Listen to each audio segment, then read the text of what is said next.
I don't know whether he knows, but many people in those meetings quote him, but he's not there. So I have no confirmation. How do you know they quote him? No, it is reported to me.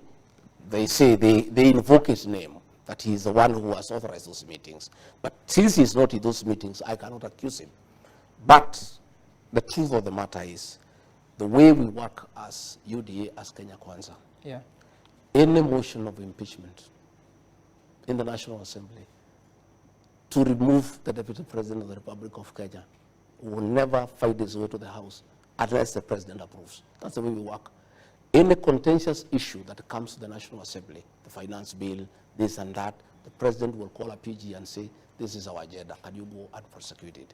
So, even as people are planning, if that motion will ever find itself to the House, it will have to get the approval of President William Ruto. So it will be his motion, because he'll have to approve it. So since we have not reached there, I don't want us to say anything about it. Okay. But that is the truth, because we have a way we work. That is a very heavy matter. It is not a matter that can be taken to the floor of the House unless the President has given a nod. And on that specific matter of alleged impeachment, have you spoken to the President about it? I spoke to him once, and he said he has not heard about it, and he doesn't know about it, and according to him, he said it's foolish, and nobody can try something like that because it can destabilize the country. That's what he told me in his own words. And thereafter, there was a meeting. He called members of parliament, and the matter stepped down. The matter has come up again. I have not asked him again. When I get an opportunity, when he comes back, I'll raise the matter again with him. I'll say, Mr. President, a meeting was held here, this was said. A meeting was held here, this was said. What do you have to say about it? Mr. President, do you want us to destabilize this country? Are you part of it? What they are saying, the President will pronounce himself on the matter. But I want to say that there is no motion of impeachment against the Deputy President of the Republic of Kenya that can find itself on the floor of the House unless the President of the Republic of Kenya gives a nod. Okay. And again, even if it was to go there, nobody else has the capacity to push it through. It's only the President himself. There is nobody else who can. Getting 233 members of parliament, it's only him who can push it through. But that's another discussion for another day. Don't you think that's a problem? Because the Constitution of Kenya has separation of powers between the executive, the judiciary, and the legislature.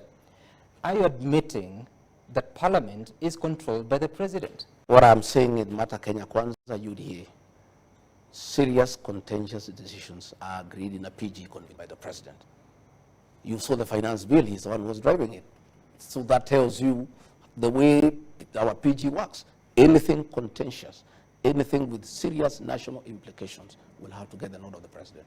And I understand the political party democracy, but are you comfortable that a House business must get a nod from the president, including a clause on oversighting the deputy president, in this case, invoking Article 150 of the Constitution? That is the reality of our Kenyan politics. Do you see a problem there? That is the reality, that all major decisions, all legislative agenda for our administration that needs to go to the National Assembly, the president normally does a lot of lobbying, sits with the members of parliament, takes them through, gives the points for or against, and asks them to support. That has been the practice. And it did not start with the President William Ruto. It's as old as history. Because every government has a legislative agenda. So the president will call his PG and whip his members into a certain direction. You know, you sat in parliament at the previous,